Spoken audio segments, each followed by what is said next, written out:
아버지 하나님 감사합니다. 오늘도 저희들은 주님께서 허락해 주신 귀한 생명을 통해서 하나님이 주시려고 하시는 생명을 얻기를 원합니다.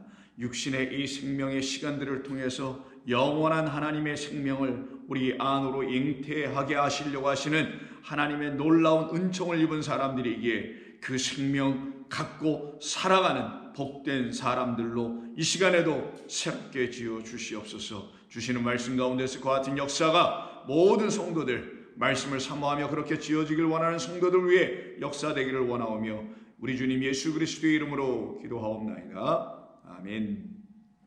우리 하나님의 말씀 나눕니다. 오늘은 누가복음 1장 26절로 38절까지입니다. 누가복음 1장 26절로 38절까지입니다. 먼저 본문을 함께 읽겠습니다. 여섯째 달에 천사 가브리엘이 하나님의 보내심을 받아 갈릴리 나사렛이란 동네에 가서 다윗의 자손 요셉이라 하는 사람과 약혼한 처녀에게 이르니 그 처녀의 이름은 마리아라. 그에게 들어가 이르되 은혜를 받은 자여 평안할지어다. 주께서 너와 함께 하시도다 하니 처녀가 그 말을 듣고 놀라 이런 인사가 어찌함인가 생각하매 천사가 이르되 마리아여 무서워하지 말라. 내가 하나님께 은혜를 입었느니라. 보라 내가 잉태하여 아들을 낳으리니 그 이름을 예수라 하라. 그가 큰 자가 되고 지극히 높으신 이의 아들이라 일컬어질 것이요 주 하나님께서 그 조상 다윗의 왕위를 그에게 주시리니 영원히 야곱의 집을 왕으로 다스리실 것이며 그 나라가 무궁하리라. 마리아가 천사에게 말하되 나는 남자를 알지 못하니 어찌 이 일이 있으리이까. 천사가 대답하여 이르되 성령이 내게 임하시고 지극히 높으신 이의 능력이 너를 덮으시리니 이러므로 나실 바 거룩한 이는 하나님의 아들이라 일컬어지리라. 보라 내 친족 엘리사벳도 늙어서 아들을 배웠느니라. 본래 임신하지 못한다고 알려진 이가 이미 6달이 되었나니 대저 하나님의 모든 말씀은 능하지 못하심이 없느니라. 마리아가 이르되 주의 여종이오니 말씀대로 내게 이루어지이다 하매 천사가 떠나가니라. 아멘. 오늘은 본문 26절로 38절, 본문이 길기는 합니다만 이 본문 전체를 다 나눌 수는 없고요. 이 본문이 우리에게 증거해주고 있는 말씀 중에서 첫 번째 단락에 해당되는 말씀을 먼저 1차적으로 나누려고 합니다. 가브리엘 천사가 지금 마리아에게 찾아오는 것이죠. 물론 그 앞에서 사가랴에게 먼저 찾아왔습니다. 여러분들에게 몇 번을 걸쳐서 이 천사를 보내시는 하나님의 뜻이 무엇인지를 우리 히브리서에서 말씀하고 있다고 전에도 몇 번 말씀드렸는데 그 본문을 오늘 한번 제가 여러분들에게 한번 읽어드립니다. 히브리서 1장 14절을 보면 왜 하나님께서 이 사가랴와 마리아에게 이와 같은 천사들 가브리엘이라는 천사를 왜 보내시는 것이었나 라는 것을 증거해 줍니다. 모든 천사들은 섬기는 영으로서 구원받을 상속자들을 위하여 섬기라고 보내심이 아니더냐 라고 분명히 이 천사들에 대해서 말씀합니다. 그럼 천사들이 하는 일은 우리를 구원받게 하기 위한 상속자로 만드시겠다라는 것이겠죠. 이 말씀 그 자체가 그렇게 우리에게 알려주지 않습니까? 근데 천사들은 또 누구냐? 섬기는 영이라고 합니다. 그러니까 천사들은 하나님의 보내심을 받은, 하나님께로부터 보내심을 받은 하나님의 영들이라는 것이죠. 그 하나님의 영들은 하나님의 일을 하겠죠. 하나님의 일을 하나님이 영이 아니고서는 누가 알 수 있겠느냐라고 하는 고린도전서 2장 10절 이하의 말씀을 혹시 기억하신다면 섬기는 영들이라니 하나님께로부터 보냄을 받은 하나님의 영들인 이 천사들 멜레크들은 주의 사자들은 반드시 하나님의 일을 들추어 그 일을 이루어가기 위해서 하나님의 뜻대로 섬기는 사람들 혹은 사자들을 말하는 것입니다. 그런데 여기 우리말 번역에는 구원받을 상속자들을 위하여 섬기라고 되어 있는데요. 이 구원받을 상속자들이라고 번역하기보다는 이렇게 번역하는 것이 맞습니다. 구원을 상속받기로 되어 있는 사람들이에요. 구원이 목적화 되어 있습니다. 상속받다라는 말이 동사가 되어 있는 거예요. 그래서 구원을 상속받기로 되어 있는 사람들을 위하여 섬기는 영. 그러면 구원은 하늘에서 우리를 향해서 이루어지는 것이니 하늘의 일이겠네요. 그러니 구원 자체가 하나님의 일, 하늘의 일입니다. 그 일은 하나님의 영이 아니고서는 이루어질 수가 없는 것이고, 또한 하나님의 영이 우리 가운데 있지 아니하고서는 그 하나님의 하시는 일인 구원이라는 것이 우리 안에서 이루어지지 않을 거라는 거죠. 그러니까 우리 안에서 하나님의 하시는 일이 하나님의 영인 섬기는 영, 천사, 하나님의 말씀의 일꾼인 그 목격자와 말씀의 일꾼된 이와 같은 누가와 같은 천사들, 누가와 같은 하나님의 종들을 통하여서 하나님은 당신의 백성들을 구원을 상속할 수 있는, 구원을 유산으로 물려받을 수 있는 자들로 만드시겠다는 거죠. 자, 그럼 여기 상속을 받다, 유산을 물려받다라는 것은 그 아버지의 자녀들에게 주어지는 것 아니겠습니까? 자기의 상속을, 자기의 유산을 이웃집 자녀들에게 주지 않잖아요. 그럼 자기의 자녀들에게 주는 것이니 상속을 받는 사람들, 구원받는 사람들이라는 말의 의미는 하나님의 아들이 된다는 것을 말하는 거예요. 하나님의 아들로 지어지는 것을 말하는 겁니다. 그래서 오늘 본문에서 마리아에게 찾아왔던 이 사가랴가 마리아로 하여금 예수를 아들로 잉태하게 하겠다는 메시지를 주는 거예요. 이게 바로 섬기는 하나님의 영 천사의 말씀이었던 거예요. 하나님의 말씀을 대언하고 있는 그 메시지를 전해주고 있는 이 천사 사가랴가 마리아에게 구원을, 영생을 상속받을 수 있는 아들로 삼아내셨다라는 것을 마리아에게 선포하고 가르쳐 준 것입니다. 그러니 마리아는 단순히 예수님을 잉태한 사람으로 그리스도 예수를 난 여인으로 끝난 게 아니라 그가 그리스도 예수라는 하나님의 아들을 잉태했기 때문에 그가 하나님의 아들을 잉태했으니 씨를 가진 자가 된 거죠. 씨를 가진 자를 남자라고 합니다. 단순히 여자가 아니에요. 씨를 가지면 그때부터는 여자가 아니라 남자가 되는 거예요. 씨를 갖기 이전에 씨가 없는 자는 여자예요. 근데 씨를 일단 여자가 가지면 그를 누구라 하냐? 남자라고 하는 거예요. 그래서 하나님께서 그와 같은 것을 설명해 주셔서 우리를 상속자, 구원받을 자로 만드시려고 하나님은 남자와 여자로 지어주신 거잖아요. 그러니 이 마리아가 예수님을 잉태했다라는 이 말은 마리아가 씨 가진 자가 된 것이며 씨 가졌으면 아들 됐다라는 거예요. 아들만 씨가 있는 거고 그 아들이 장성하면 남자, 결혼할 수 있는 남자가 되는 것 뿐이니까요. 그러니 이 마리아를 누구로 삼겠다라는 거예요. 히브리서 1장 14절을 통해서 보면은 구원을 상속받을 자, 곧 상속자로 삼는다는 거죠. 상속자는 반드시 남자에게만 이루어지는 겁니다. 하나님의 말씀을 씨로, 그리스도를 씨로, 생명의 아들로 잉태한 사람을 놓고 하나님의 아들 되었다라는 거예요. 그러니 마리아는 예수님을 잉태함으로 하나님의 아들 됐다라는 거예요. 저와 여러분들도 그리스도 예수를 잉태함으로 하나님의 아들들이 되는 거예요. 그러니 저와 여러분들도 똑같이 마리아처럼 모두가 그리스도 예수를 잉태해야 되는 것이지 그리스도 예수의 십자가를 바라보고 구원받고 이러는 게 아니란 말이에요.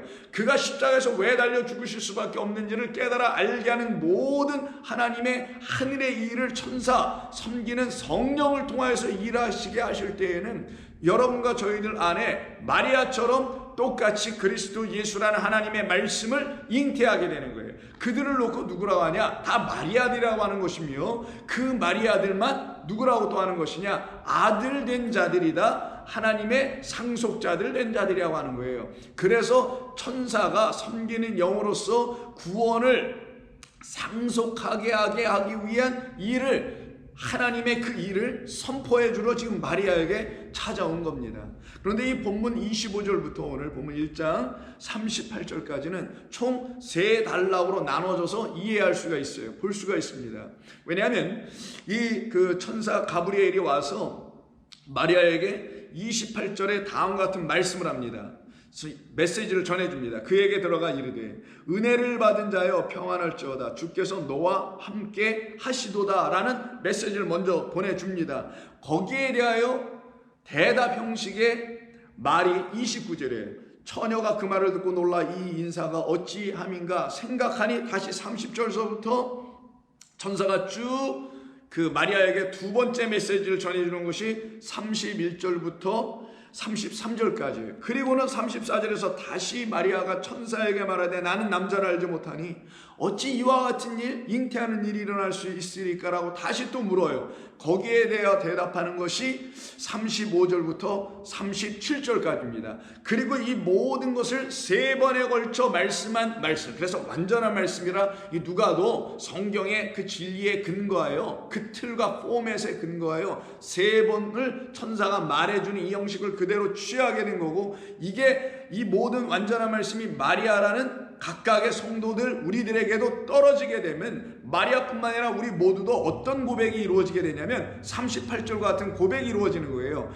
마리아가 이르되 주의 여종이오니, 누구? 나는 주의 여종이오니 당신께서 하신 말씀 레마예요. 이거는 레마대로 내게 이루어지리다. 이때 레마는 하늘에 속한 말씀이에요. 로고스는 땅에 있는 말입니다.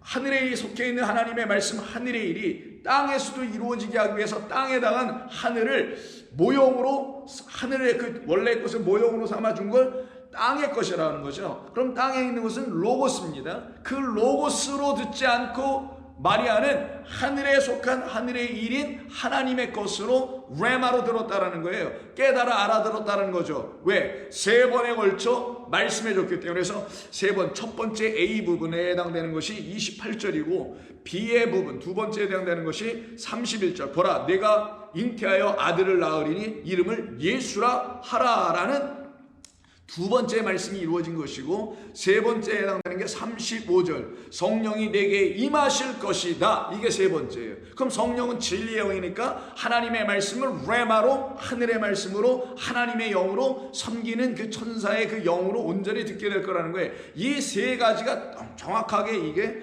누가에 의해서 아주 자세하게 기록되어 우리에게 증거되고 있는 것입니다. 그러면 오늘은 우리가 어떤 부분을 살펴볼 거냐면, 천사가 마리아에게, 가브리엘이 마리아에게 첫 번째로 주신 그 말씀인 28절만 우리가 좀 보도록 할 겁니다. 자, 다시 한번 읽어볼게요. 그에게 들어가 이르되 은혜를 받은 자여 평안할지어다. 자, 은혜를 받은 자여 평안할지어다. 주께서 너와 함께 하시도다 라는 말을 합니다. 근데 우리말 번역에는 원래 헬라어의 그 순서대로 번역되어 있지 않고요, 이게 좀 순서가 좀 바뀌어 있어요. 원래대로 번역을 하면, 순서대로 일단 번역하면 이렇게 되어 있습니다. 그에게 들어가 이르되, 먼저 무슨 말을 하냐면 평안할지어다. 그리고 두 번째는 은혜를 받은 자여, 세 번째는 주께서 너와 함께 하시도다. 이 순서로 되어 있습니다. 이 순서가 사실 중요해요. 이 순서를 여기 좀 어기고 우리말로는 다르게 좀 번역을 했습니다만은, 먼저는 평안할지어다가 되고, 그런 다음에 은혜를 받은 자여 주께서 너와 함께 하시도다, 이렇게 되어 있어요. 그러면 평안할지어다라는 말로 우리말로 이렇게 번역한 본래 헬라어는 카이로라는 단어를 번역한 거예요. 근데 이 카이로라는 단어는 평안할지어다라고 번역하면 안 되는 단어입니다. 성경에서 이 단어는 평안이라는 말로 번역하지 않았어요. 평안은 에이레네라는 말이 따로 있죠. 근데 이 평안이라는 말로 이렇게 번역하게 된 본래 헬라어인 카이로는 평안이 아니고요, 기뻐하라, 아니면 즐거워하라, rejoice, 아니면 be glad, 이런 말이에요. glad하라는, 기뻐하라, 즐거워하라, 이런 말이에요, 카이로가. 근데 여기는 지금 평안할지어다라 했네요. 기뻐하라는 말로 이건 다시 바꿔서 번역해 보겠습니다. 그에게 들어가 이르되 기뻐하라. 기뻐하라. 왜? 이유가 있죠. 평안하다라고 하면 그 이유가 좀 이상해요. 기뻐하라. 왜? 너 은혜를 받았기 때문에, 하나님께로부터 은혜를 받았기 때문에. 그래서 어떤 은혜를 받았냐? 주께서 너와 함께하는 그 은혜를 받았다라는 거예요. 그럼 주께서 마리아와 함께할 때 어디에서 함께할까요? 하나님께서, 우리 주님께서 여러분들과 함께한다면 어디에서, 어떤 방식으로 함께하시죠? 무슨 삶에서 함께 하신다, 뭐 여러 가지 표현이 있을 수 있어요. 함께 한다라는 건 내 옆에, 앞에, 뭐 사방에 나와 함께 가신다, 동행하신다, 이게 사람들이 생각하는 이 땅에서 이해하는 함께함이죠. 동행함 같은 것이죠. 그러나 성도, 특별히 에녹서부터 시작하여 노아 등등의 많은 주의 백성들이 하나님과 동행하고 함께할 때는 그들 안에 계신 하나님으로 함께 동행했던 것을 여러분이 아시지 않습니까? 그렇다면 주께서 너와 함께 하시도다라는 함께는 그의 안에 계시다라는 걸 말하는 거죠. 그의 안에 계신 것을 은혜 받았다고 하는 거예요. 그러면 이 카이로라는 단어의 본래 또 의미는 카리스에서 또 필연돼서 나온 것이기 때문에 카리스는 은혜라는 거예요. 그러면 기뻐할 수밖에 없는 사람들은 무엇 때문에 기뻐하냐? 은혜를 받았기 때문에 기뻐한다는 거라서 이 카이로라는 이 기뻐하다는 것은 은혜 때문에 기뻐한다는 본래적 문자적 의미가 있어요. 그러니 너 기뻐하라 마리아야. 왜? 너 은혜를 받았기 때문에 넌 은혜 때문에 기뻐할 거야. 하나님의 은혜를 네가 깨달아 알게 되면 너는 정말 기뻐할 거야. 그런 말의 뜻인 거예요. 근데 그 은혜의 내용은 너의 안에 하나님이 계시다라는 거예요. 그걸 하나님이 너와 함께 하다는 거예요. 단순히 be with you 이런 말이 아니고 너의 안에 in you, inside of you 너의 안에 하나님이 계시다. 그러면 너의 안에 마리아의 안에 하나님 계시다? 이게 하나님을 잉태하는 거예요. 그 하나님이 계심을 증거해주는 것이 그리스도 예수를 잉태한 것이고 확인한 것은 해산하여 난 것이에요. 그래서 마리아가 하나님이 그와 함께 하시는 그 은혜 받은 자, 이게 바로 하나님을 잉태했으니 상속자가 되는 아들 가진 자, 아들은 생명 씨를 갖고 있는 하나님을 말하는 겁니다. 그 하나님의 이름으로 이 땅에 오신 그리스도 예수를 잉태하는 것이, 하나님과 함께하는 것이, 안으로 함께하는 것이, 진리의 말씀이 내 안에 있어서 그 말씀이 나를 이끌고 하는 그 함께하심이 저와 여러분 가운데 있어야만이 기뻐하라 라는 말씀이 드디어 알려지는 거예요. 뭐 이유도 없이 근거도 없이 그냥 기뻐하라 하니까 삶에서 어떤 기쁨의 내용을 주신 하나님을 찬송하며 기뻐하거나 나에게 어떤 어려움과 역경을 딛고 일어나게 하시는 하나님의 도우심을 가지고 뭐 기뻐하거나 이런 수준과 차원에 멈춰있게 되더라는 거예요. 그러나 이 말씀의 본질을 깨달아 알게 되면 맞아, 나라는 성도, 나는 육으로 끝날 자가 아니야. 만약 내가 육으로 끝날 거라면 이 땅에서 하나님 주신 모든 걸 정말 다 갖고 축복을 따따블로 막 이루고 살아가야 되는 것이 분명히 맞을 것이나 하나님께서 나에게 그와 같이 그런 방식으로 끌고 가지 아니하심은 내가 하늘에 속한 자, 하늘의 것, 하나님의 일, 구원, 영생을 상속으로 받아야 될 그 일을 이루시려고 하시는 하나님의 백성이니 나에게 하나님께서 주시려고 하시는 당신이라는 시, 당신이라는 생명의 말씀을 곧 당신을 내 안으로 갖게 하는 것이 이것이야말로 은혜 중에 은혜로다. 이걸 성도가 그리스도 예수님의 말씀을 듣고 그의 말씀을 통하여 그를 영접할 때 자녀가 되잖아요. 영접하는 자 곧 그의 이름을 믿는 자들에게 하나님의 자녀, 상속받을 수 있는 하나님의 자녀, 바로 구원과 영생을 상속받을 수 있는 하나님의 자녀가 되는 거란 말이에요. 근데 그 율법사는 누가복음 10장에서 어떻게 했습니까? 내 이웃이 누굽니까? 그래서 강도 만난 자의 그 비유를 들으셨을 때 그 율법사, 내가 어찌 가면 영생을, 어떻게 하면 영생을 얻으니까 할 때 그 얻는다는 말이 동시에 얻는 게 아니라 그것도 상속받는 거야. 아까 히브리서 1장 14절에 있는 것처럼 내가 그 영생을 어떻게 상속받습니까? 그러면 히브리인들에게 영생 그리고 구원은 다 같은 말이에요. 우리에게 성도에게도 성경 읽어나갈 때 영생이라는 단어와 구원이라는 말은 다른 말이 아니라 똑같은 말이에요. 구원받으면 그 안에 생명이 있는 거예요. 무슨 생명? 그리스도 예수의 생명, 하나님의 생명, 그 생명의 말씀으로 갖게 된 그 생명, 생명의 말씀으로 오신 그리스도 예수께서 십자가에서 우리에게 허락해 주시고 주신 하나님의 의의 생명, 그 생명을 갖게 된 사람들은 하나님의 말씀을 오해하지 않게 되더라는 거예요. 근데 그 율법사는 오해를 했단 말이에요. 깨닫지 못했다라는 거죠. 그런 상태에 있었던 우리에게 하나님이 찾아오셔서 이제는 아무개야, 김집사야, 이집사야, 박권사야, 누구야 기뻐하라. 너는 이제 나를 잉태하게 될 거야. 아니 갑자기 나에게 와서 그런 말씀을 해주세요. 갑자기 뜬금없이 이유 없이, 맞아요, 뜬금없이 이유 없이. 그래서 은혜입니다.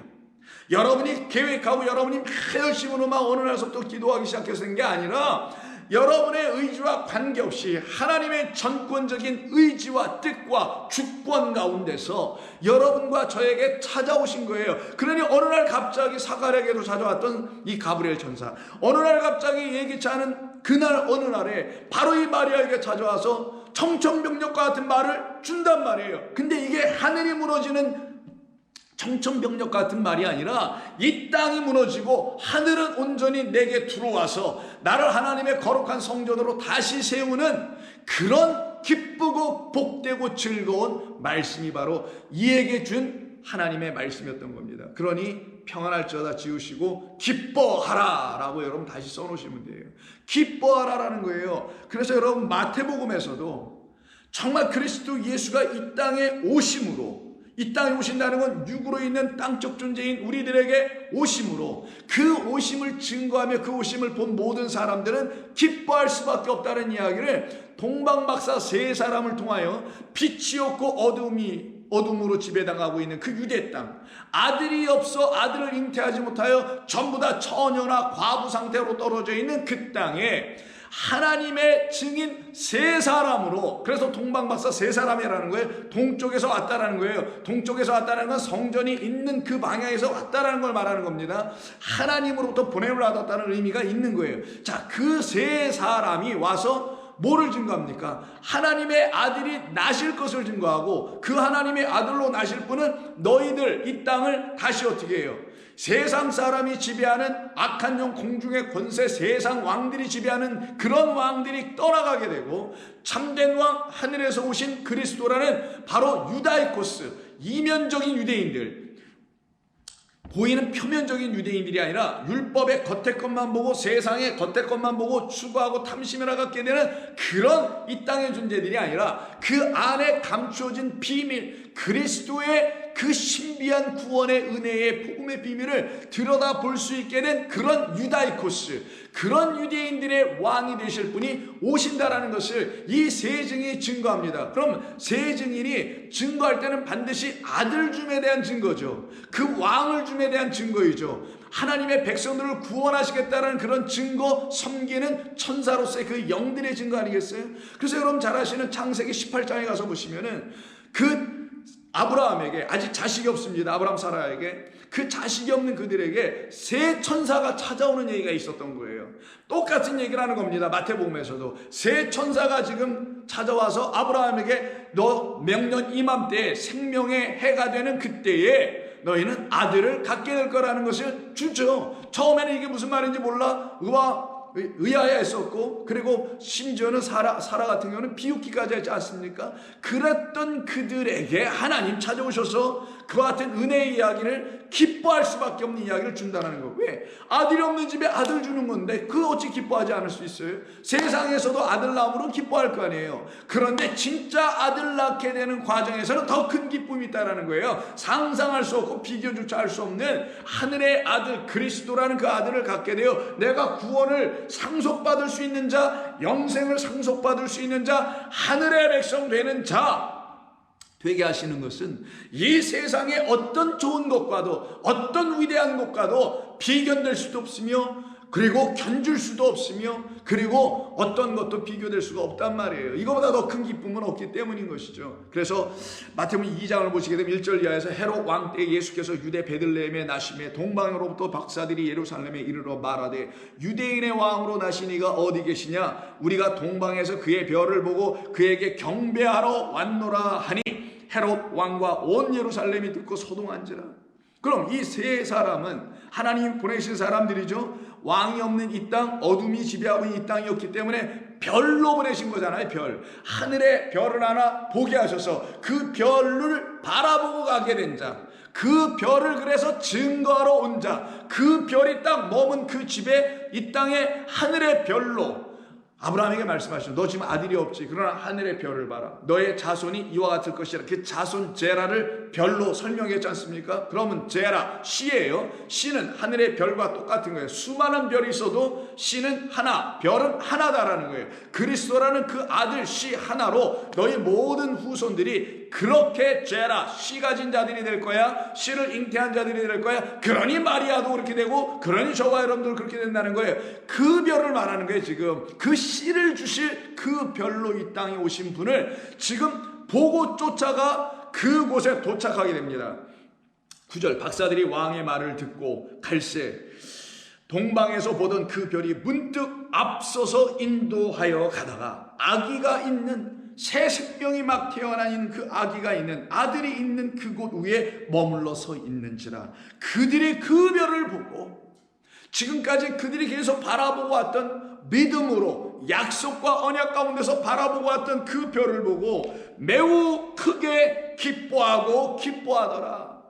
여기 기뻐하다는 말이 두 번이나 써 있네. 하나는 앞에 있는 건 명사고 뒤에 있는 건 동사입니다. 카라, 카이로 이렇게 써 있는 거예요. 이게 바로 오늘 본문에서 천사 가브리엘이 마리아에게 찾아와서 첫 번째로 던져준 말, 기뻐하라. 어떤 자여, 너 유대 땅 그 고을에 살고 있으나 어둠에 지배당하고 있어서 하나님의 별로 오신 그 죄라, 그 씨를 아직 잉태하고 있지 못하나 내가 너에게 그 기쁨을, 참된 기쁨인 하나님의 은혜로 믿음으로 말미암아 구원을 얻게 되는 그 씨로 오신 그리스도를 내가 이제는 갖게 될 거야. 그러니 너 기뻐하라. 하나님이 너 안에 동행하시니 기뻐하라. 하나님의 은혜로 말미암아 너는 기뻐하라. 이것이 지금 성도 모두에게 주시는 말씀인 거예요. 그래서 누가복음 2장에서도 바로 이 동방마사 세 사람이 그 집에 들어가서 경배를 하죠. 그 아기 예수를 찬송합니다. 그리고는 그 천사는 또 저 베들레헴 양을 치는 목자들에게 찾아가서 그들에게도 하늘의 메시지를 주죠. 그 메시지는 전부 다 뭐라고요? 기뻐하라. 온 땅이여 즐거워하라. 여호와 하나님이 행하신 일이 무엇인지를 바라보고 기뻐하라. 근데 이 세상에 몰랐네요. 우리도 한때 그 세상에 있었을 땐 몰랐네요. 근데 지금 여러분 어떠십니까?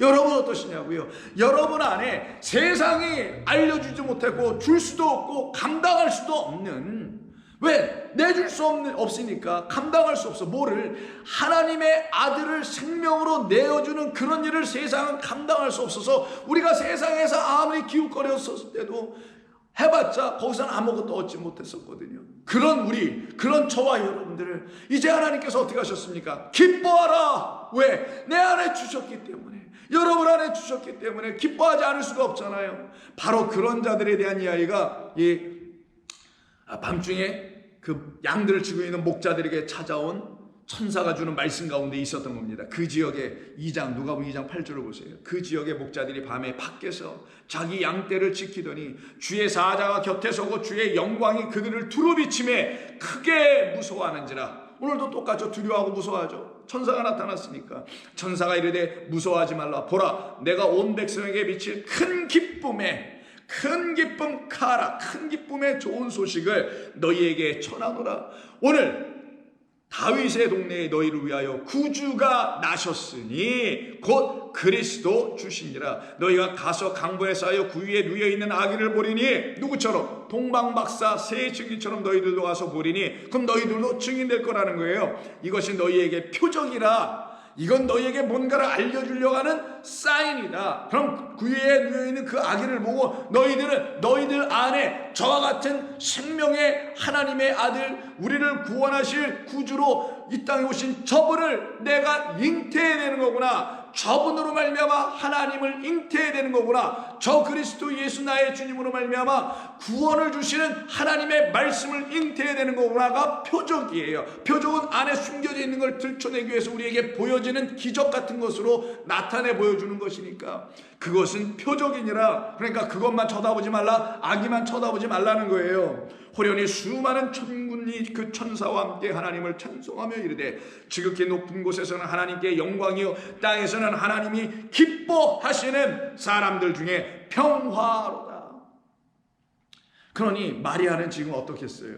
이 평강의 주님을, 이 기뻐할 수밖에 없는 생명의 주를 그가 잉태한 하나님의 아들이 되었다라는 거예요. 그러면 그 아들을 잉태한 사람들은 그 아들인 그리스도께서 그들의 구주가 되고 왕이 되시는 거죠. 그때 그 구주와 왕은, 구주는 구원을 주시는 분이고 왕은 평강을 주시는 거예요. 왕이 이 세상을 정치하는 사람이, 대통령이 평화롭게 평안을 백성들에게 주지 못하면 안 되잖아요. 그럼 구주는 또 뭘 주지 못하면 안 되나요? 구주니까 말 그대로 savior니까 saving grace, 말 그대로 salvation, 구원을 줘야죠. 그러니까 구주 대신 그리스도 예수는 나에게 구원을 상속받을 수 있도록 하게 하시기 위해서 나에게 오신 구주요.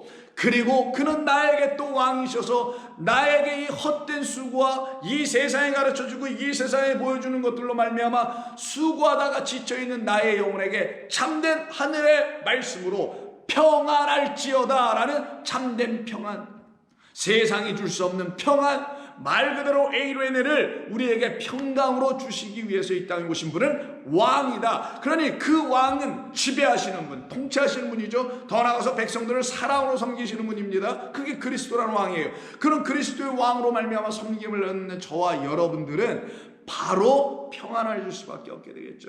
그래서 누가복음 19장 37절에서 감람산 내리막길에서 예수님께서 이렇게 오시면서 나귀를 타고 예루살렘을 향하여 들어가시잖아요. 예루살렘은 보이는 예루살렘 안으로 먼저 들어가시는 겁니다. 그건 땅에 있는 예루살렘이에요. 그게 바로 우리예요, 우리. 근데 하늘에 있는 예루살렘이 아직 안 되어 있기 때문에 하늘에서 오신 인자가 우리 안, 땅에 있는 예루살렘으로 들어오시는 거예요. 그게 바로 요한계시록 21장 새하늘과 새 땅을 본 다음에 또 보여주신 것이 뭐라고 했죠?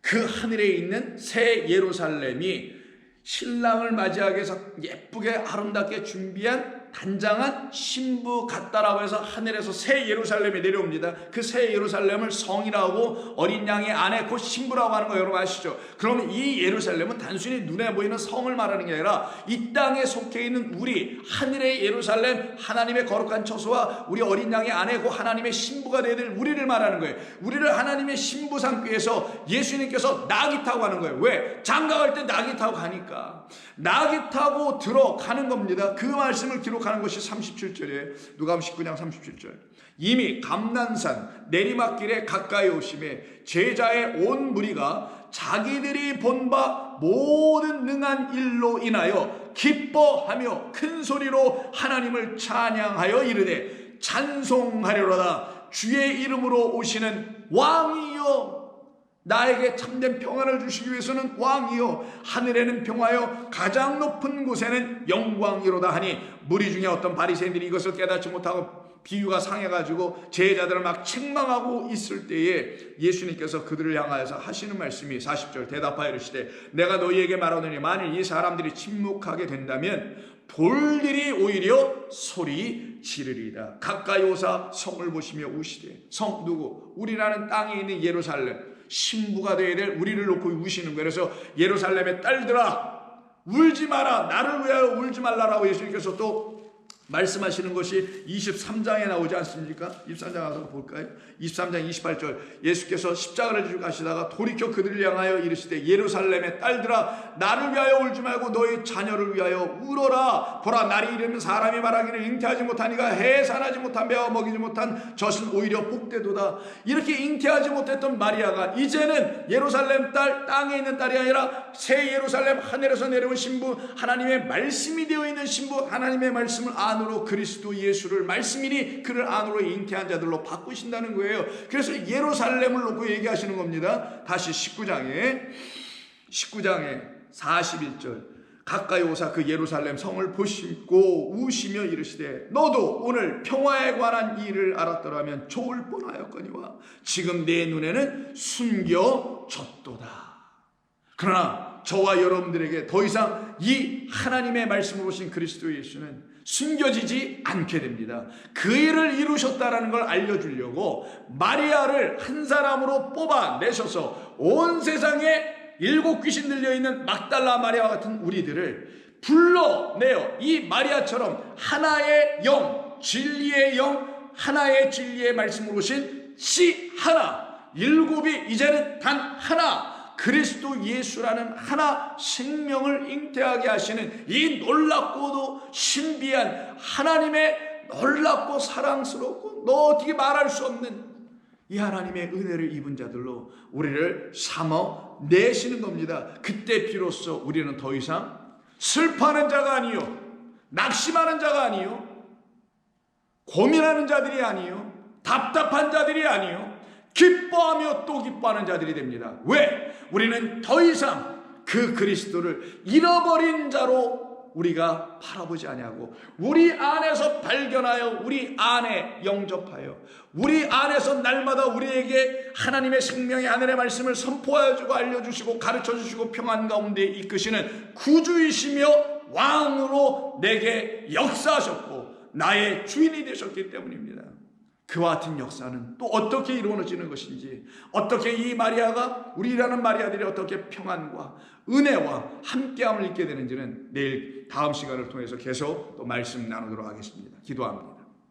하나님 고맙습니다. 오늘도 저희들에게 주신 이 말씀을 통해서 우리가 이제는 더 이상 슬퍼하고 근심하고 탄식하고 아픔 가운데 있는 자들이 아니라 하나님의 생명으로 이 땅에 오신 그리스도 예수를 아들로 잉태했기 때문에 우리는 이제는 구원을 상속받은 자여 영생을 상속받은 아들들, 씨가진 자들, 그리스도 예수를 잉태하고 그 아들과 동행하는 자들로 삼아내셨으니 기뻐할 수밖에 없습니다. 기뻐하지 아니할 방법이 없습니다. 저희들에게 참된 기쁨, 세상이 줄 수 없는 평안, 세상이 줄 수 없는 참된 기쁨을 성도들에게 주셨사오니 이 말씀을 듣는 모든 성도들 안에서 이 기쁨이 진짜 기쁨이 되게 하여 주시옵소서. 이 기쁨을 빼앗기지 아니하게 하여 주시옵소서. 우리 주님 예수님의 이름으로 기도하옵나이다. 아멘.